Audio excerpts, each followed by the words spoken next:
Okay. All right, we are live, and I know we got to take a second or so for folks to start strolling in after they get the notification. So we'll give it a minute or two.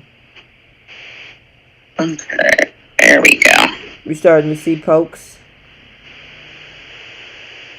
It's slowly coming in. It's a couple people. Hey, guys. Okay, say hello. Oh, there's Janet. Hi, Janet. You know what time? Oh, I know. I'm glad you're here. Hey, Melissa Spencer and Monique Abrams. Let's see. How many people we got so far on that side? I can't. See, that's what I don't like about this side of the platform that I have on my MacBook. It doesn't tell me the number of people that's in there. So far, it's just a few people, but they're slowly going to come in. And Monique, I was wondering the same thing. Would y'all leave Finn alone? Nope. Same way you guys will never convince me that Nate and Audra will be a thing. I refuse. I rebuke that. You are so funny. Happy hump day, everybody. Yes, happy hump day Wednesday. Yep, Janet, listen. Usually the good stuff come out on Wednesdays. For some reason, you would think Friday cliffhangers is usually it, and sometimes it is, but look like it gets to the meat and potatoes of the week around Tuesday, Wednesday. Does it seem like to you, Bree? Yeah, it was a bit of a filler for Bold. But I would say Y&R, I wasn't expecting the ending for Y&R with Mamie. Like, I didn't really, like, how much power does this woman have now? Like, what did she do? Hi, Cynthia. Hello, hello, hello. Come on in. We'll get started in a second. We're trying to wait till YouTube send out the notification. Usually it takes about a minute or two for them to send it out. Yes, happy Wednesday. Hello, hello, hello. Okay. They'll, if you know, for those that, because I know I usually how do I describe it? I list the lives ahead of time so people know when to show up. But with the midweek chats, I usually go on the spot because usually if I'm doing something, I don't want to say, "Hey, be there at 7," and then I'm still out and about. You know what I mean? So it's a pleasant surprise in the week. It is. I think we all need a vent. We all need a vent about the foolishness that Finn has done, and Mamie's church wig. Oh my God. You are so crazy. Look at this picture. She is the pastor's wife of First Baptist Christian Baptist. That is her good Sunday church wig, and she was not having it with the Winters kids at all. I've seen her hair in braids or twists. She had quite a few different styles, didn't she? Oh yeah, absolutely. Mm-hmm. And maybe a beautiful woman. It's just today you can tell she was auntie and was just not having it. And the way she was looking at Lily, you would have thought she would have pulled off a switch or something. She was on full on auntie mode. I know. Hey, Christine. Okay, so let's go ahead and get started. All right, so welcome you guys to Soap Corner Talk. This is our midweek chat. I've been doing them probably for what now? About a couple months now. I know some of them were sporadic depending on what's going on. And, you know, sometimes we get midweek, ain't nothing to talk about. But lately, since we've been this is the second week of May sweeps, we've been having some stuff to talk about. There's a lot going on in April, too, so... Alright, so what we talking about now? So the first thing I kind of want to touch on is if you saw the Wednesday episode, we saw the conversation between the Winters, and Mamie is not happy at all. Nope. The pastor's wife is not having it. You can look from this picture the way that look at how scared Lily is. She knows what Mamie is about. She knows Mamie could pull off a switch from off of a tree at any corner. That's why she has a look on her face. She was not having it with any of them. She was like, "Look, Nate, I put you in a whole position. I'm the backbone of this whole family. All I'm trying to do is just point out how you guys have put in all this work, and you have this whole other woman just living off of you." Okay, so let's get to the meat and potatoes of this whole thing, because her thing is she wants Jill and Billy out.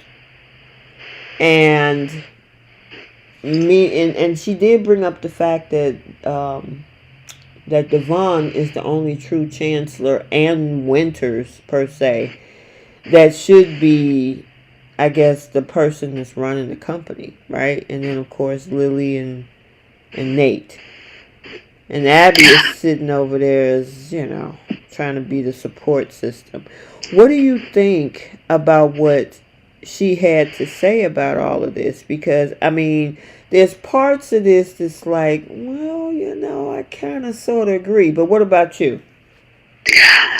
I actually 100% agree with Mamie. And I think that's why she even got in cahoots with Tucker, because they both had the same vision. That's what they both wanted for Devon. And it makes perfect sense. He could be the face for both companies. And plus, where is Jill? Jill is on an island. She's on a safari with the other foresters.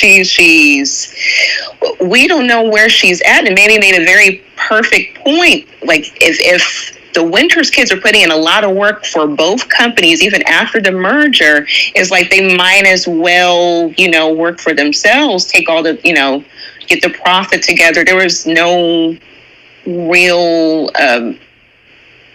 no point to really have Billy on, and really let alone Jill, if Devon fills both the chancellor and to Winters position. Yeah, I agree with that, because all Jill did was outsource everything. You know how when you outsource your work, you let everybody else do it while you sit out on the beach and maybe check in every 5-6 hours. Mm-hmm. And I mean, I think both Mamie and Jill have the same goal. Think about it like this. I mean, granted, I think she have to have Devon in order to have Chancellor, but I mean have the Hamilton Winter side. But I honestly believe that Jill wants the same goal. It's just Mamie is up front, and Jill and Billy is playing the long game. I don't feel Billy's playing the long game. I feel like he is making his position very clear, as far as what he wants to do, and he's trying to like sweet talk and butter up Lily, and she's eating it up. But I guess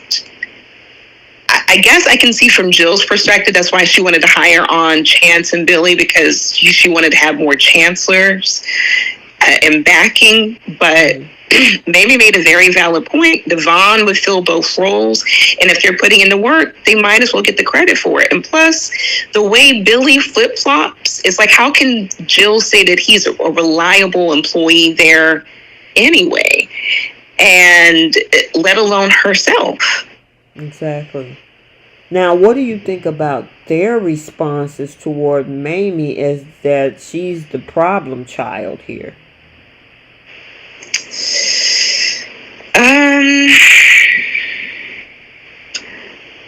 I think everyone is an adult. They have every right to voice how they feel. I'm glad that they've tried to make sure they reassured her. It would be one thing if they didn't reassure her and say, hey, we love you, this is just business and such and such.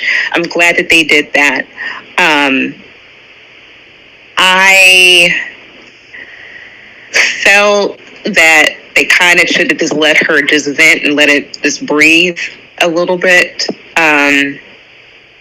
Because all of a sudden now she has all this power. So she's frustrated with the Winters and the Chancellor. So we have no idea what she's going to do.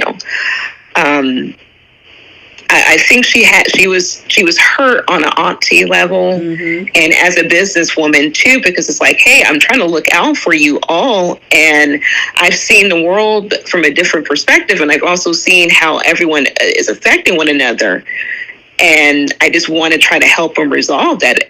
Trust in me. And they're basically telling her, hey, you're being an annoying auntie, go sit over there and knit sweaters or whatever the case is. That's probably how she took it, in my opinion. So Monique Abrams saying all this could have been avoided if Devon never let Lily emotionally blackmail him into merging the company. Then the conversation would not have even taken place. Facts. There should have been. Go ahead. I'm sorry. Go ahead. No, you go ahead, girl. No, I was gonna say there should have never been a merger. Nope. Because here's the thing. Say, for example, Jill could be the last person standing, right? So she could fire Lily because Lily is an employee. She don't own anything. Unless she's on the board or something, but she could fire Lily, put Billy in that seat, right? If Jill decided to play it smart and buy additional stakes in the Winter side, she could own majority stakeholder in that company. And then she already owns Chancellor. Nate has a job. He's an employee too. But at the end of the day, and see, this is why Mamie, as much as they're like, oh, you're causing problems, your hatred toward Jill is the problem, and we need to be looking at you sideways, in so many words. They didn't say it exactly like that. And she's trying to tell them, like, look, if y'all don't watch out, y'all gonna be out. And y'all doing all the work while she's sitting on an island somewhere. So, I mean, at this point, and Nate said it at the end, he looked like we made another enemy.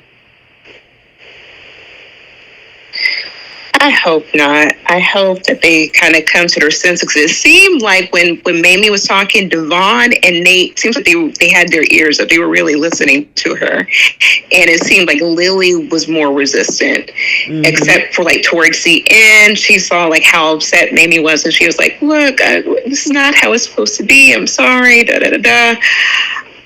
I think maybe Tucker could have possibly sold Mamie any portion of shares or gave her the financial backing to buy more shares. There's something at play, and I feel Tucker has something to do with it. Well, we'll find out, most definitely. Now, what about Lily talking about she think that Devon got an agenda? He took offense to that. Abby took offense to that. She's like, don't talk about my man. I know. Not my high value man. She took offense to that. She jumped like, wait, Lily. No, don't. I'm like, okay, Abby. And he was quiet. I know. So he didn't deny it. He didn't confirm nor deny it. Yep. Which I would respect that. If I was Lily, I would respect that than him telling me, no, that's not true, and then he does something. I'd rather you not say anything at all. So I feel like she took that as like, okay, so I was right about it. And the other part of this is that I don't like the emotional decision making. Lily has been lately making emotional decisions, but she's feeling some kind of way about her brother now. She's getting her ears tickled by Billy. Then that whole thing that happened, with Daniel and Heather, and I had to come. I don't want to give him his game back. It's just like you setting yourself up for shaky waters. That's all I can say. It's just not a good move in business to move like she's moving. And on top of that, they already had a board meeting where Jill was completely against that decision. She could turn around and use that against Lily and fire her and put Billy in a position and said, hey, this is causing a lot of negative publicity we don't need as a company. We're losing money, this and this. We need to let you go. She's not realizing that she could be putting her livelihood at stake in all fronts, unless she wants to live off of her brother. It's just not a smart move for Lily. And then if she doesn't trust her brother, that's not a surprise, because they've been back and forth and like at war with each other since Hillary's unaliving, pretty much. Yeah, that goes back how far? About a good 5-6 years. Yeah. Oh, wow, I can't believe it's been that long. Girl, yeah, it's 2024. 6 years ago would have been 2018. Yep. I miss Hillary. Yeah. No offense to Amanda. I love Michelle Morgan. I love her. I'm not a huge fan of Amanda, but I missed Hillary. That was like my favorite character. And I feel like Audra is like a third of what Hillary gave. Mm-hmm. So I'm wondering I guess we'll have to wait and find out. And I agree. Monique said too many Indians and not enough chiefs at the Winters Chancellor. It's like playing musical CEO chairs. It's too many people in that C-suite trying to call the shots. And nobody knows what they do. What does Nate do? Like, I don't even know. I don't know what Chance do. Billy doesn't know what he's doing. He's just there. I guess working the mail room. I don't know. And I guess because Abby was Devon's, girlfriend, she just happened to get a seat on the board. I mean, it's just like, what are y'all? I don't know. I just don't like the instability over there. And they look unstable. Yeah, they really do. Every part of that merger is looking very shaky. Is it a public traded company? Could people go after and buy the company? I'm not sure. I don't know if it's privately owned still, which is why they have majority stakes with Hamilton Winters and then Jill bringing in the chancellor piece. But I mean, Lily is the one in the most precarious situation because she's an employee. Yep. She don't own anything. No. Jill owns half and Devon owns the other half. She's just there as a figurehead. Yep, and that's exactly what Mamie was trying to point out. Look, if you're going to put in all the work, at least have some form of ownership, put it towards your family name, if anything, if all else fails. But yeah. I was surprised that Mamie wanted Abby there. Oh, yeah, that's interesting. And actually, Billy is her uncle. So, I mean, I don't know. This is weird. I want to know pretty much now what Mamie's going to do next. I don't know how long she's going to be on the show. She's been popping in and out since the gala back in March of 2023. So I don't mind Mamie. I'm okay with her. Right. I just want to know, what type of stake does this woman have? And is it in Chancellor Winters? Is it just the Winters part? Or I don't know. I'm kind of curious, and I feel Tucker has something to do with it. And I was surprised that Abby even wanted to stay after what Tucker said about her mother. Okay, so Amaya said the reason Abby has a seat on the board is because in exchange for Billy to get one, Devon want Abby to have one. So if Billy got a seat, he wanted Abby to have a seat too. And then she also said that the company is private. They had that battle last year. Oh, with the IPO thing. Yeah. Okay. Mm-hmm. Okay, I remember. Well, I guess Abby technically fulfilled, her duties and solidified her position back in January with Devon. Mm-hmm. So I guess she earned her seat at the board. So my question is, what is Mamie going to do now? What is her stake, whatever this percentage that Victor sold her? What are you going to do with that? What is the next move now? I'm wondering what the writers are going to do with this whole thing, because Lily looks worried. Mm-hmm. It makes me wonder if Lily knows how much Mamie has at stake. But it sounds like she could have control to switch around positions. Hey, over there. hey, Bree, what if she sold her shares to Tucker? Oh, wow. That would That was be so. a very good storyline. I'm telling you, if Mamie decide, because I don't, who knows how many shares, there might be some secret shares that Tucker has in a whole different name or whatever. I don't know. But what if Mamie sells that portion to Tucker? Ooh, my goodness. Oh, so much is up in the air. I'm so happy about this. And we haven't seen Mamie in a little while, but when she comes back, she is really kind of throwing her weight now and very vocal about other people's actions. And she's not scared. Which she's holding a lot of cards. I'm kind of curious to see what direction they're going to go in with her too. Yeah, me too. Okay. Well, some good stuff is coming because I know everybody's waiting to talk about this whole thing on Bold. I had to touch on the Mamie thing because that whole thing was crazy today. But tomorrow episode is going to be very, very interesting. Look like we got somebody that needs to have a separation. Yeah. Did you see it? Yes. I'm wondering, is this the way to take that person back to their old ways? What do you think? Because it'd be fun. I mean, because she ready to like walk. It seemed like she is almost pretty much done. And part of me can't blame her, but some of this look like it's a little bit of overreaction. What do you think? Overreaction how? Well, what I'm saying is that do she need to actually break up with him?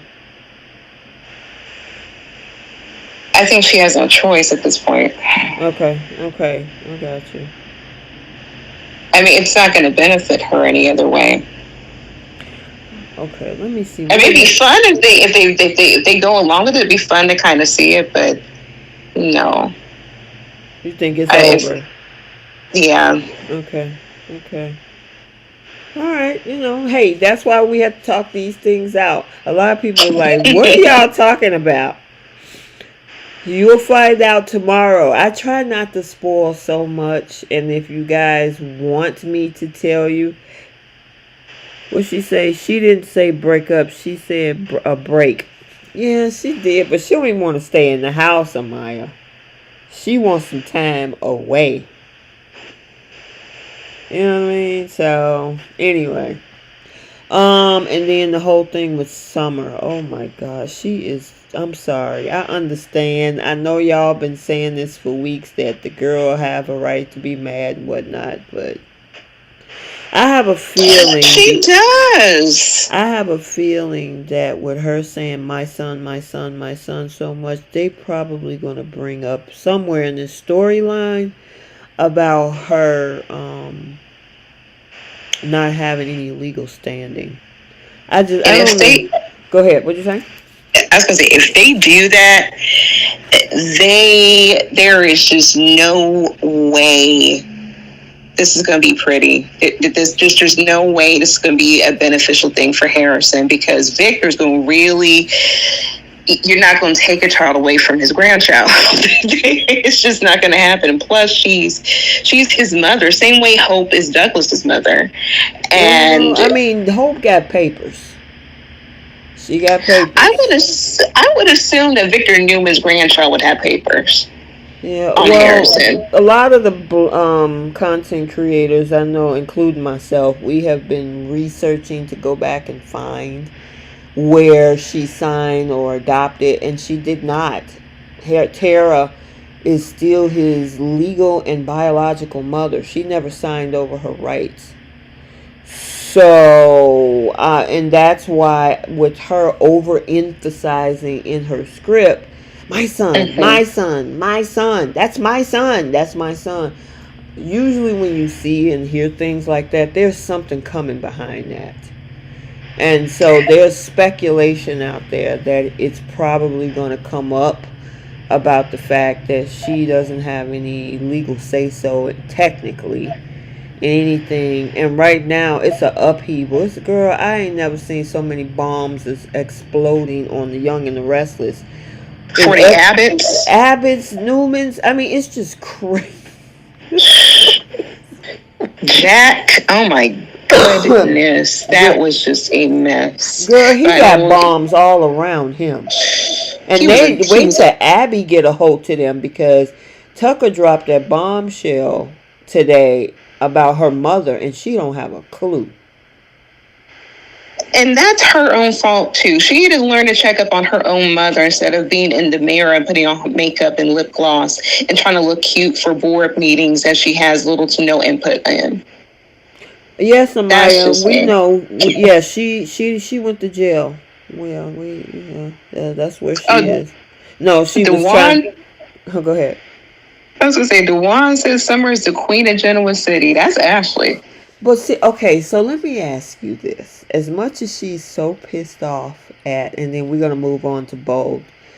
Mm-hmm. As much as Summer is so pissed off about the hand that Claire had in the situation with what happened in Oregon, does she have any voice in anything when she held her liver as hostage in order to get marriage from Kyle to keep Lola alive? The man still chose to marry her, so I guess it worked out for her. Oh, no. We ain't talking about Kyle. We talking about her. No, we talking about Summer. It worked out for Summer. Listen, I think Summer has made it clear that she's not a perfect person. I think, and that's why I appreciate both Nick and Phyllis kind of talking about that in the beginning. Like, look, she's changed, she's grown as a person, and she's really focusing on work and being a really good mom. Whereas Claire has only been on the scene for like the past 6 to 8 months. Mm-hmm. And she's had a whole redemption tour for the past 2 months. We haven't seen her put in any work. We haven't seen her pay for what she's done, because she was an accomplice. She tried to help unalive people, and she pretty much is handed all of these things as if she's done nothing. And that's kind of where Summer is coming from. Like, look, you guys have no problem with you guys opening the door, even though I think it's foolish, but does not mean I have to, let alone who I allow my son to be around. I don't want her around us right now. And I did not like the fact that Victoria had the gall to just up and put Claire up for a position with a child she has nothing to do with. Yeah, this is going to be interesting. I think those two are going to come to blows on Friday. I hope Summer and Victoria come to blows, because Victoria's lost her mind. How can she expect all this for Claire, but she won't herself forgive Adam, her own brother? Mm-hmm. Yep. Practice what you preach. Yep. I see pure jealousy there. Just like, there's a part of me that think it's more to meet the eye than just the fact that Summer is upset about what happened in Oregon. It's just something else about her reactions that's more than that. That's why her mom was looking at her crazy in tomorrow's episode.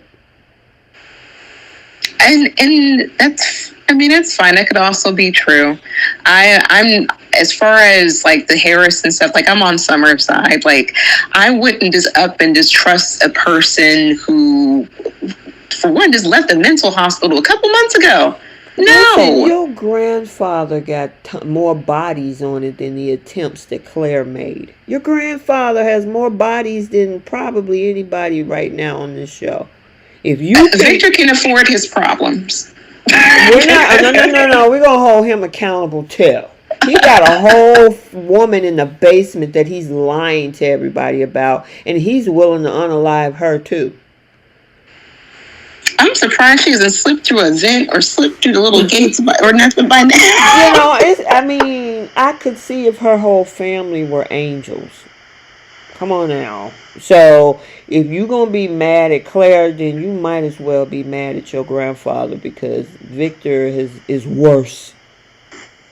I don't think Summer's denying anything that her family's done. She held her own mom accountable, so she holds the people accountable, and that's what she's really trying to do with Claire. But I mean, she recently found out what Claire did. They kept all of that away from her, the rest of the family, and I'm almost curious to know how Abby feels about Claire and everything that she did, because she could have took away her dad and her siblings too. So I'm curious to see if Abby might also be on the same side as Summer, or if she is welcoming her with open arms. But Summer just recently learned that information. She shouldn't be expected to just be open arms with Claire. That's not fair to her. Yeah, well, I mean, what if Kyle wants to have Claire around? Then what is she gonna do about it except yell, scream, and holler? I mean, that's all she can do.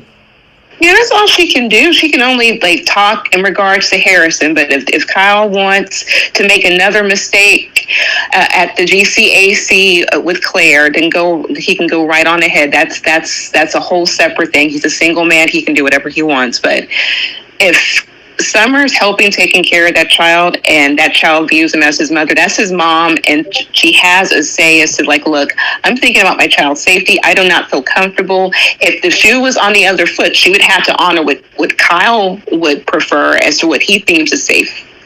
Gotcha. All right, we're going to move over to Bold, and we're going to start off with Sheacon. On the screen is none other than Deacon and Sheila as he kissed her toes yesterday. And she said yes. Oh my gosh, this man's whole foot fetish. I think that I was really trying to find the thing I saw earlier about someone did a counter of how many times he said toes. I think he said it 200 something times on that counter since her non-unaliving in February. He was kissing the feet, and I'm like, she was still in a back alley. I don't care if she needed more than one shower. You don't know what's underneath those toes. Okay. But I mean, go ahead. No, go ahead. I'll let you finish. Oh, I'm sorry. And it explains why she always gets her pedicures done too. She knows what her man likes. She knows he'd be sucking the toes, the bunions, everything. Okay, I'll stop. You're so funny. Girl, you are nut. Okay, so one of the things that I do want to address that has been a rolling conversation across social media is the fact that all of this was set up by Sheila Carter. And, okay, here's my stance on it. Do I think that she set all this up? In my opinion. Now, I'm not talking about any spoilers, speculations, or anything. This is just my opinion. I don't think so. I just think it's bad writing for redemption. That's what I think. Now, the reason why I think that it wasn't a setup, because everything would have to go perfectly according to plan. She would have had to expect, first of all, for Sugar to be deceased. I mean, she would have had to expect that to happen. She would also had to expect somebody give her a funeral. She would have had to also expect Deacon to be in the crematorium pushing the button, because that's not usual.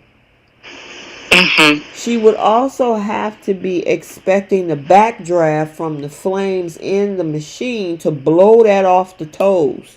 For her to blow the cheat off the toes. For him to see that. And then start to say, oh my God, I seen 10 toes.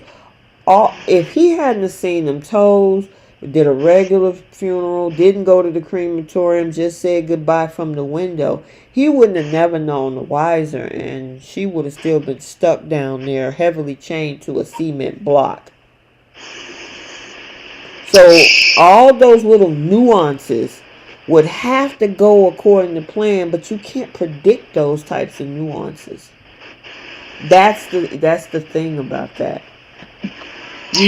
Go ahead. I know you were going to say something. Yeah, I was going to say the only way, and I understand some of the fan theories.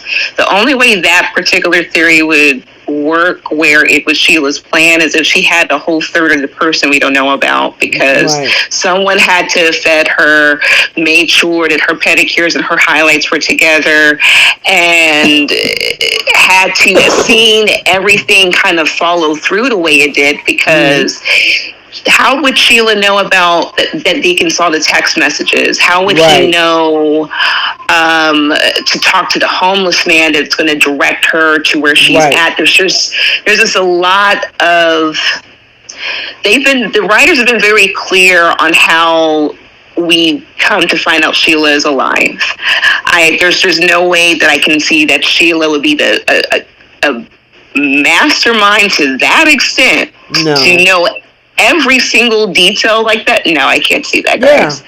All of that would have had to be planned and fall into place to get to this point. And there's no way to predict movements of another person. You know what I mean? Yeah. And expect that person to just, okay, I'm just going to wish on a wing and a prayer that those things, steps will be taken and somebody will find me, and it happened to be Deacon and Finn. No. And he would never have known about not Sheila, Sugar, if it wasn't for Lauren Finmore. Right. Who happened to show up. Exactly. They didn't plan. Lauren would have no parts in that plan to show up and say, hey, you got to go tell Deacon about Sugar. No. Yeah. Exactly. She went there to tell him off because, like, there's just no way. Mm-hmm. That's way too detailed, even for Sheila. She doesn't have money in her expense account like that. Mm-hmm. But now, go ahead. Go ahead. No, go ahead. No, but I'm good. Okay. Now, I just wanted to clear that up because oh no, this is all a setup. I don't believe anything. Now, the only thing that I am questioning is her feelings for Steffie. So this whole thing, because she thought Steffie was in the way of her relationship, right? Mm-hmm. So now all of a sudden she said that, she did what she can to stop Sheila from harming Steffie and the kids. Do you think that's 100% true, or is, she's just saying that for good ops between her son and Deacon? That could very well be true. Okay. Because whenever she owns up to her crime, she has no problem going into the details of how she did it, and she tries to justify it. So if she was really trying to go after Steffie, I think she would have said it. I mean, she put a bullet in the girl. Okay. So you're saying that you agree that she was trying to protect Steffie?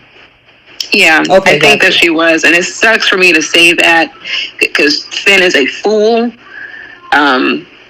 But I think that she was trying to protect Steffie because no one else knew about Sugar. Yeah, nobody. Sugar had the perfect plan. She really did. Even though she sounded like she had laryngitis, she had the perfect plan. Yeah, that is true. That is true. So now Deacon is like, I'm not hiding the relationship. Because that was her hesitation for not wanting to say yes. Because she said, look, if I'm going to be engaged, we got to be out in the open. I'm not going to be hiding around in corners and stuff without people knowing. And he has no problem with that. We'll post it on social media. We'll scream it at the top of the roof. I don't think it's going to go as easy as they expected. I expect a lineup of people to show up at Il Giardino telling people off. And for what? Exactly. They had to mind their own business. Right. They were minding their own business towards the tail end of last year. They were perfectly fine if it wasn't for that babysitter bringing Kelly to that restaurant. Mm-hmm. I mean, go to the restaurant to harass them for what? They had an opportunity to keep her in jail, but they dropped the ball. So, and on top of that, Deacon's judge friend already let her out. So, be mad at her for what? She's been working at the restaurant. She's been painting her toenails. She's been living in that tuna can with her man, and they've been getting their freak on. They've been happy. Yep. And maybe if Steffie and Finn were able to get it in, and I guess Ridge and Brooke, if they were to finally get it in, maybe they can take the stress off and not worry about what other people are doing. Yeah. What I'm hoping for is that when they start rushing over there to talk crazy to Deacon, I want Deacon to tell him off. Yeah. Because beforehand, they would go over there and they would yell in his face, and then he'll be looking all like, oh, okay. I'm like, Deacon, would you tell these folks where to go? Yep. I mean, they have no choice but to say, hey, we were wrong, but that's not going to happen. But he can definitely rub it in their face if they show up to the restaurant. I mean, they have no other place to eat, so they might as well just take that L and then pay him some money. Yep. I agree. So I'm a Sheacon fan. I'm looking forward to seeing where they're gonna go next. I think they're really cute together. And Sean Kanan and Kimberly Brown, they really have a good energy off of each other as a couple, to me. Yeah, they do. It's endearing. It's very sweet when I saw that. Did we have to see him kiss her feet though? Yeah, I mean that was crazy. That was so nasty. And no shade whatsoever to Kimberly Brown. We love you. Absolutely. We just didn't need to see him kiss the toes. Like they could have done that in private. Like we know what he does with them toes. I know, right? Oh my gosh. Okay, so moving on, since we got that out the way, Hope found out that Sheila was alive and she passed out. Now, there's another consensus going across social media that she fainted, that she could possibly be pregnant with Thomas's baby. I don't think that's the case.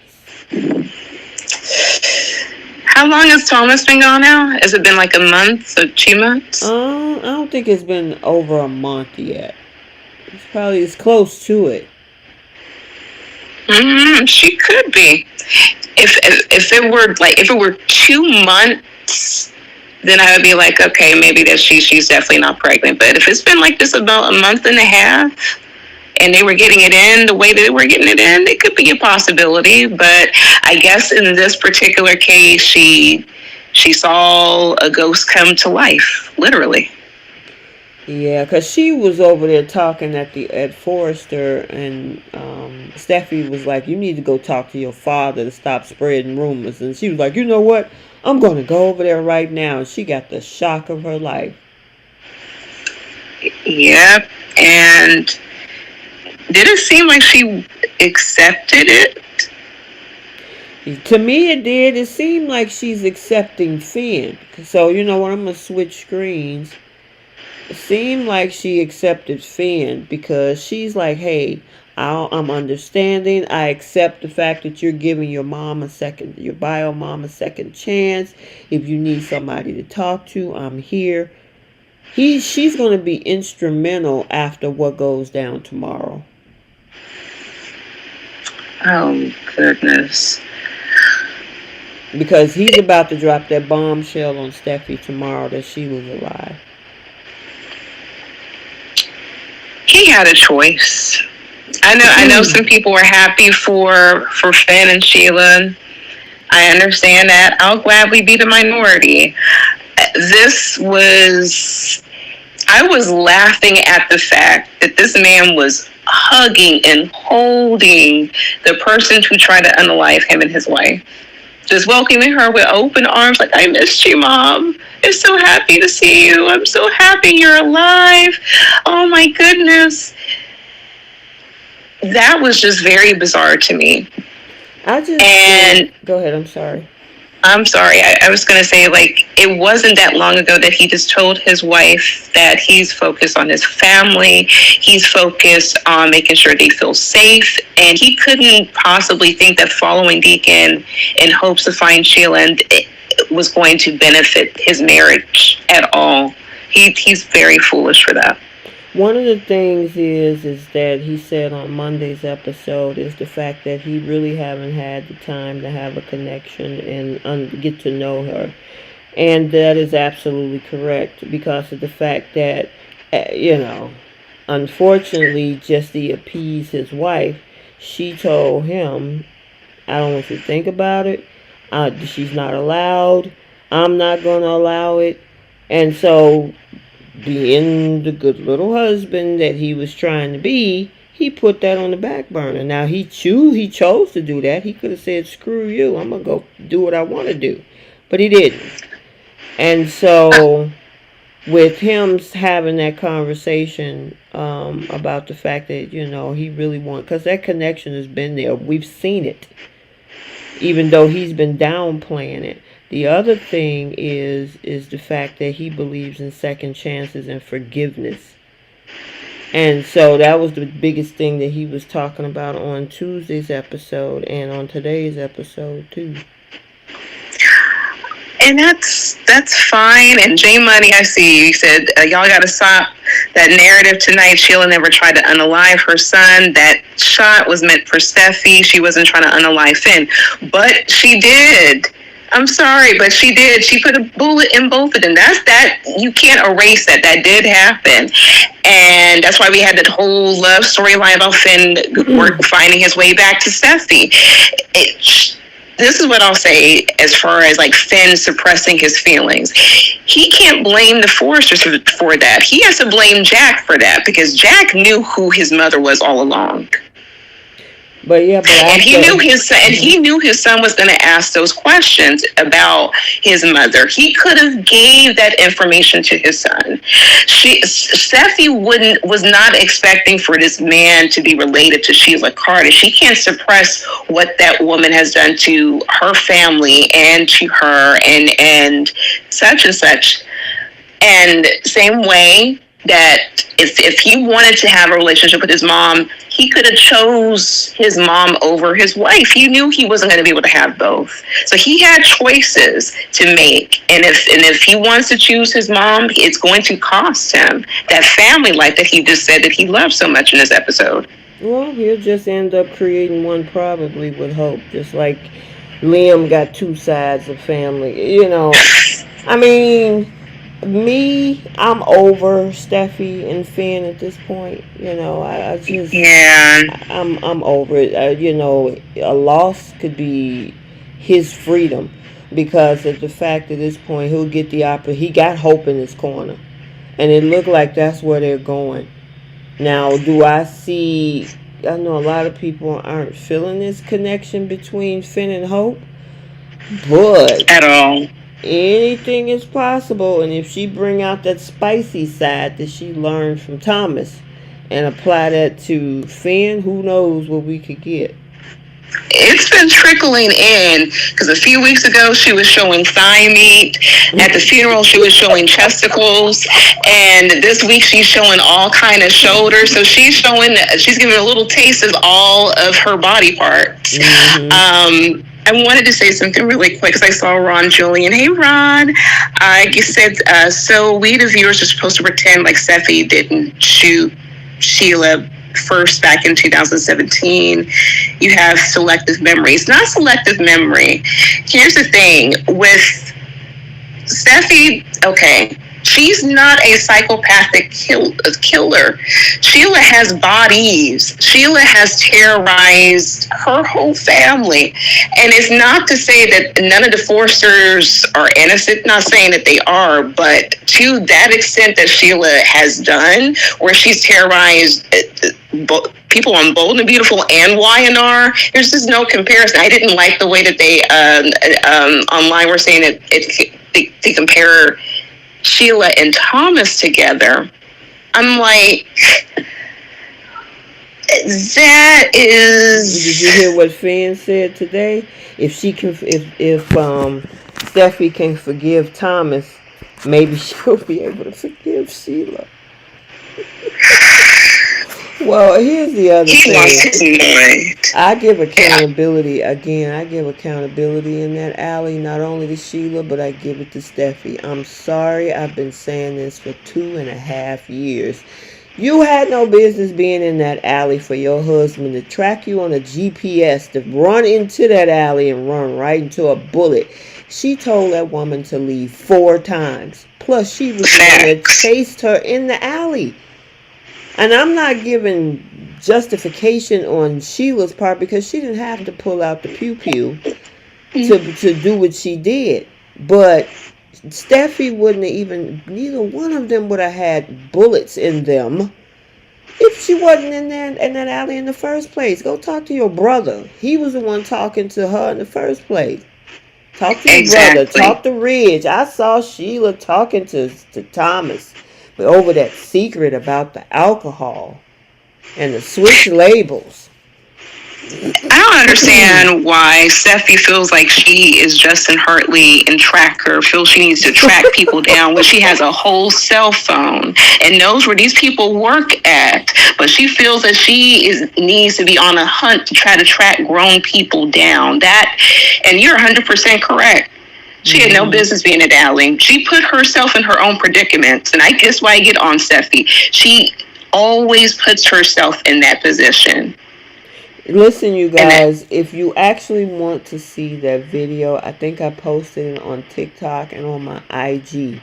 From the time that Sheila stopped talking to Thomas, when Steffie was hiding behind all of that stuff in the corner, Sheila removed herself from that alley, went back up to Il Giardino.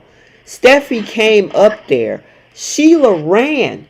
Steffie chased her into that same alley. And what did Sheila do? Steffie, I need you to leave. I need you to leave. I need you to leave. I need you to leave 4 times. And she said, I'm the one in control here.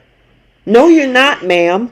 You in front of what you would call, that you're so afraid of, a psychopath. Yeah. So if you guys want to go and look at that whole section, you'll see what I'm talking about. She had no business being there. None. But like Steffie usually do, she wants to control everything. And that night, it blew up in her face. And it got her husband with a bullet in his belly. Yeah. So, go ahead. And that's why, looking at Finn this whole week, the fact that he had his whole arm around her, so like, I love you, Mom. Oh, that's my baby. Oh, that kind of unnerved me because I couldn't be Finn. That really couldn't be me. I'm sorry. I don't care what the circumstance was, a bullet went in me. I don't think I could be that forgiving. And I think that's kind of where Steffie is. And he can't expect for her to completely have amnesia and forget all of what Sheila has done to her and her family. And you are a correct, Mermaid viewer. 469, it is bad writing. It's terrible writing.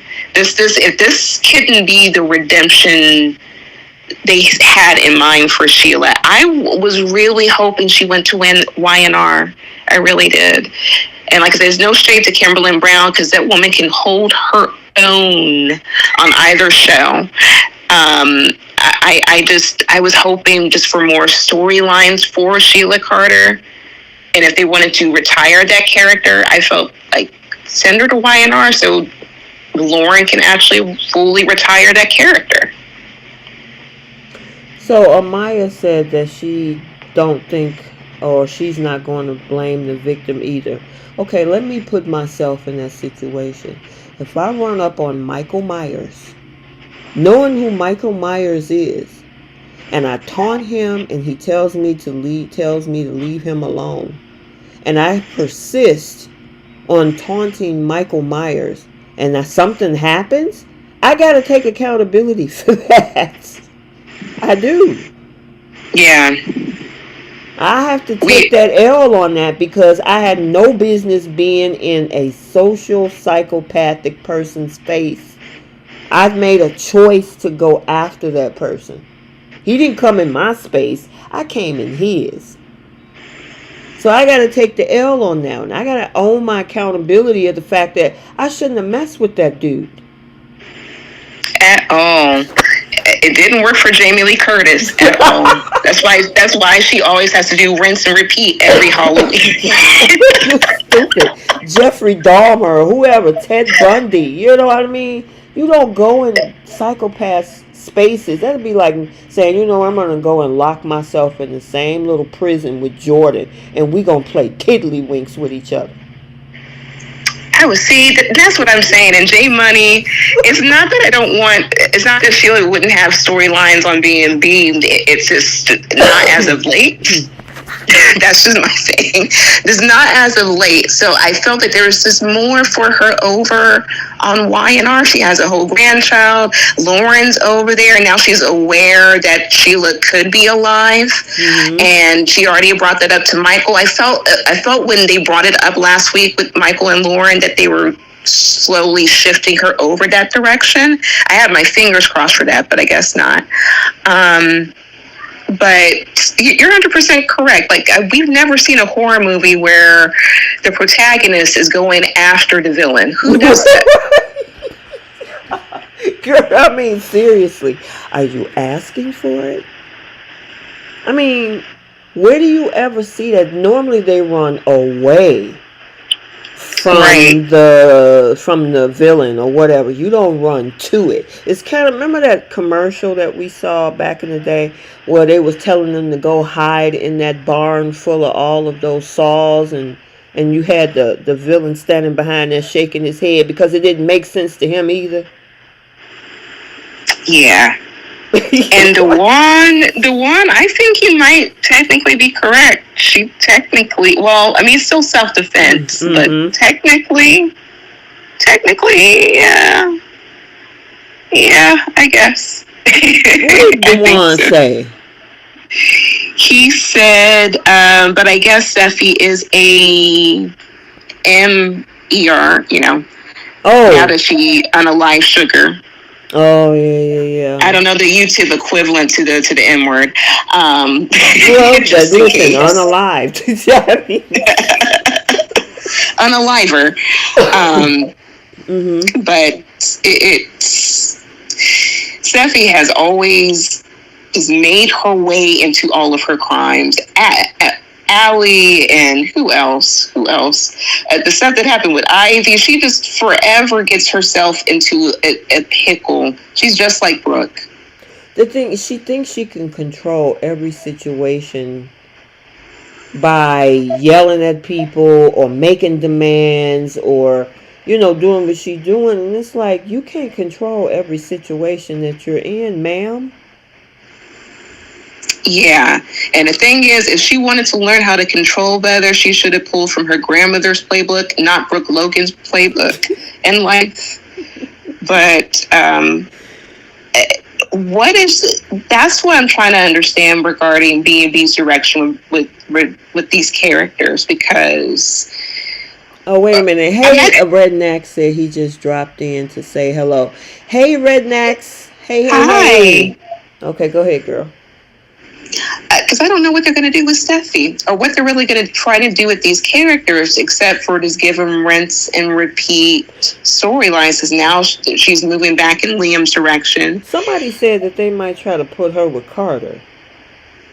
Did you see that swarming around social media? And I rebuke thee. So same way I rebuke the Nate and Audra. I would rather plan and attend Brooke and Bridget's wedding versus watching Nate and Audra or Steffie and Carter. I'm sorry. Yeah, but you can tell that they're moving her back towards Liam. Yeah. Girl, and why did they only give us 2 days of Ivy? I know. That's what I wasn't understanding. I'm like, is she coming back? Was she just there to boost Liam's ego up? I mean, what was the purpose? Unless she's coming back for a different reason, or maybe they're trying to test the waters with the audience to see if they want to see Ivy come back. Girl, I don't know, because if they only had her for 2 days just to ignite a fire up under Steffie, it's like, okay, that's how y'all gonna do that? And then it even still, tonight's episode, or today's I should say, episode, she told Liam to his face, I'm gonna go home and do a romantic dinner and connect with my husband. So it's like, what y'all doing? It's like you get in his face when he's a whole single man. He was with a whole single woman and they were enjoying each other. And then you boost his ego up at your marital home and then go to the office and tell Liam that you're going to get things together for a romantic evening with her husband. Who at the same time, this woman still never made her way over to the hospital to see if he was even there. But she didn't play musical chairs at every other place. But she has lost her mind. I don't like and unlike Keisha, I don't like the way that they're writing Steffie. It's really the direction of the show. It seems like everyone is just staying still. Like, what is Brooke doing? Like, Ridge, there's no competition. We have nothing. We have no idea what's going on with Hope for the future. I guess it's okay one day and it's falling by the bits the next minute. It's a lot of stuff that's up in the air with Bold and Beautiful, and I wanted at least for a major character like Sheila Carter to at least go over to Y&R, because I don't want to see like the characters, keep going under in a way. Girl, listen, they always have loose ends on Bold, it seems, because right now, the last thing we remember with RJ, Luna, and Zende is that they were all uncomfortable with each other because of what happened, right? And then we hear Steffie and Ridge and Hope talking about how great Hope for the future is doing. And I'm like, okay, so is everybody working fine together? Right. And why haven't we seen Zende make any design? Like, it's... And on top of that, all their issues are in-house. You would think that a show like The Bold and Beautiful, the original like blueprint was they were in competition with a whole other company, and then they had the love stories in between all that. And it seems like all the issues are all Forrester related, and it's like it's not that interesting to watch sometimes, depending on the direction the story goes that day. Mm-hmm. I can't really say there's a storyline that I look forward to like I did Soap. Mm-hmm. Yeah, I don't know what they're doing. We haven't seen Bill and Poppy together in a while. And we were supposed to see that. Right. Where's the situation with Luna's paternity? Because there's somebody else who's trying to figure out who their biological parent is. What happened to that? Now, Leah will be back on Friday, but I don't, that's only to confront Sheila. So, I don't know. It's looked like they get focused on one thing, and then all of a sudden they be like, okay, we got to shift our focus on this, which puts the other storylines with loose ends on the back burner, and then we're left wondering, like, okay, what happened to that? You know what I mean?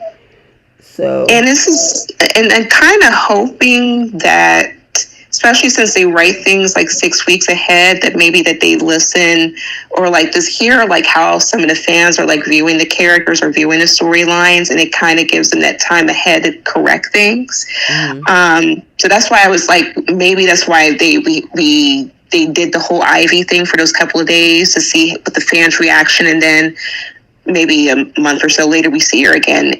They definitely need more. They're missing the whole blueprint of the show. It's just a lot of loose ends and not enough storylines to really connect to. Mm-hmm. I agree. I don't know. It's just weird. I'm wondering what's going to happen after tomorrow, because this is where the fallout began. This whole thing was, I would say, was kind of jacked up. with the writing on from what happened up to this point, because it's just some of the stuff just don't make sense. No, it really doesn't. And I'm honestly the most. I'm scared to see Lee's reaction. I already feel sad for Lee, because it's one thing to have her husband lie about who the mother of her child is that she's been raising and taking care of, but that same child is embracing that horrible person who also tried to unalive her too, which we can't forget that. It's just, I kind of feel for Lee, even though I haven't seen the episode, because of that. She had every right to be angry, every right to feel a way about her son, everything. So I would definitely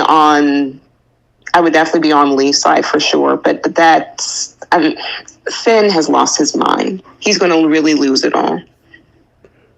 Yeah. And maybe even Lee. And that, I mean, women are going to come and go, but that woman raised him. If he cannot just up and embrace this whole other woman who's done these horrible things, who hasn't really even been in his life, and put the woman who's raised him on the side, that I don't agree with that. I'm wondering how they're going to play this out. Is Finn actually going to disregard his adopted mom, or is he going to try to balance the two? Because I don't see Finn just saying, I'm just going to focus on Sheila and bye mom, bye Lee. I don't know if he'll do that.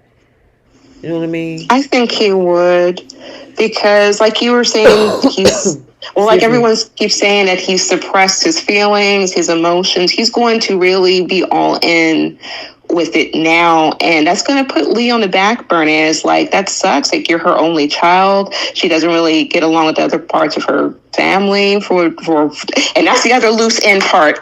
The issue with Lee and Poppy too. There's just so much, and I feel he's going to put her on the back burner, and I think it's going to really hurt, and it's going to be so unfair, especially since Sheila did a lot of these horrible things, even to her. Bree, I honestly think Bo put Lee on the back burner. We haven't seen Lee since the time when she was telling Poppy about her pills. That was back in late February, early March. It's like, and they're foolish. I mean, they haven't had that woman this is the first time she's been back in probably a good 6 to 7 weeks. What is her name? Naomi Park? Is it Naomi? Naomi, I don't think that's the other girl last name is Park, ain't it? Park. Yeah, the actress who plays Lee is a beautiful woman. I'm gonna actually send you a picture in the group chat. She had like a professional photo shoot done. This woman can easily take Brooke's man and Donna's man too. But that's I don't understand why they use Bold is that they get so focused on 4 or 5 people, and everybody else is just Bill. Bill only pops in every blue moon. It's almost like he's down to recurring status. You know what I'm saying? Yeah. They got rid of Taylor. They got rid of Wyatt. We don't even see Donna and Eric after that much, after the whole hospital storyline ended back after they got married. What was it, February? So that's what they do. They focus on one, whereas on Young and the Restless, we got everybody got moving parts. Only people that we really don't see on the Young and the Restless is Mariah and Tessa. But everybody else, we usually see a rotation of their storyline throughout the week. Yeah. B&B used to be amazing at having like 4 or 6 storylines kind of go at the same time. That's why I love watching the older seasons. I'm going to keep saying that. And that's why it kind of breaks my heart that it's really, every episode is usually down to like 1 or 2 storylines, or 1 or 2 groups of people talking about the one storyline, which this week was Sheila centric. And it would be nice to see things kind of progress and move along. I'm not sure what the next steps are, for B&B production. I haven't heard anything as far as like the contract. I guess they're still gonna be on past 2025, but they definitely need to make a quick change, or like at least, hear like the fans out, like just do like a test study of what you're putting out as a viewer, because we genuinely love the show, but it's just hard to watch if we see the same things back and forth every episode. Exactly. And they keep, or else they'll shift the whole storyline. Like in the month of February up until the last week, all we saw was almost 3 to 5 weeks of Luna, RJ, and Zende. Yeah. Late January going into the majority of the month of February. They focus on one thing at a time instead of rotating the storylines. Yeah. That's the problem. Go ahead. I don't know why they made that direction. And I wanted to point something out. Ron Julian said they also got rid of Justin. They were foolish for that. Justin was the man before Carter was the man. Yeah. I love me some Justin. And if they a lot of incredible characters, even Katie, like people have just fallen off, and it's like they're focusing on certain people, and I'm like, okay, what's the direction with these other people? Like, what else are you doing with Brooke and Rich? And I guess Thomas is off living it up, being a passport bro. Then you have Hope, who is in search of whatever her future is. She just knows it's not marriage. And Steffie is just going to be queen instigator. That's it. I mean, that's basically, it's outside of Sheila, the movements of the Sheila storyline and bringing Ivy in. It's been the same thing. I'm worried about Sheila. Sheila's on my mind. I'm worried about Sheila. And then finally, of course, Sheila came back and made sweeps, but that's all it's been since the 4th week of February 26th was when that whole thing with Sugar in the house with Steffie. Yeah. Yep. That was. Please do better, B&B, because I really don't want this show off the air. Like, I watch the old episodes, and I love the soap. Please go back to the original blueprint. Right. And at least fill in these loose end storylines, please, so we can move things along and see what's going on with the show going forward. Yep. I totally agree, so I'm looking forward to the gates, and hopefully, I'm assuming, is that an hour or half an hour? I thought they said it was a half an hour. Okay, so it's going to be like bold, quick, fast, in a hurry. All right. Unless they can stretch bold out to an hour. That would help out a lot for that show. Well, it definitely would. Then they can bring back more characters and rotate the storylines like they're doing on The Young and the Restless. I hope so. So we have to see. All right, girl. I usually only do about an hour. We're a little bit over. What do you think about tomorrow with Steffie? Steffie about to get a gut punch. Steffie is about to go hop right back on Liam's lap and put that picture right back up. She's about to, how quick, fast, in a hurry she's about to leave Finn she's not going to be playing around. It's going to be something to see. Yep, because Finn actually thinks, once he explains the fact of what happened with Sugar and that Sheila tried to stop her from coming to the house, that somehow she's going to have a mind shift and be like, oh, Sheila tried to save me? Okay, well, I can go with that. No, that's not going to happen. Nope. He has lost his mind. And Nicole Yulin, who's Justin? Justin used to be Bill Spencer's right-hand man. He's absolutely gorgeous, handsome, well put together. He was the original Carter. You're so funny. The original Carter. All right, you guys. I wanted to pop in myself and Bree in the do our little midweek chat. We only usually spend Yeah. about an hour talking about what we've seen so far. I'm waiting. Yeah, tomorrow. I see people are scared actually of what the reaction is of Steffie tomorrow. I mean, he can't expect for that woman to stay. Well, He really she ain't can't. going nowhere. He is. Cause she at home. She gonna put him out. Yep. It's over. It's over. And I mean, Hope got the little tiny cabin in the woods, so I guess Finn will go over there and their couch will get another notch on it. So. Oh goodness! I was gonna say he's gonna go to that tuna can with his mom, like he wanted to be lay up underneath her anyway. Girl, So well, go look, back to we that tuna haven't can even with your mom. seen Lee to even have a place. She ain't been here, and she's only gonna come over there to fuss at Sheila. So. Yeah, B&B definitely needs an hour. Yep. It needs an hour.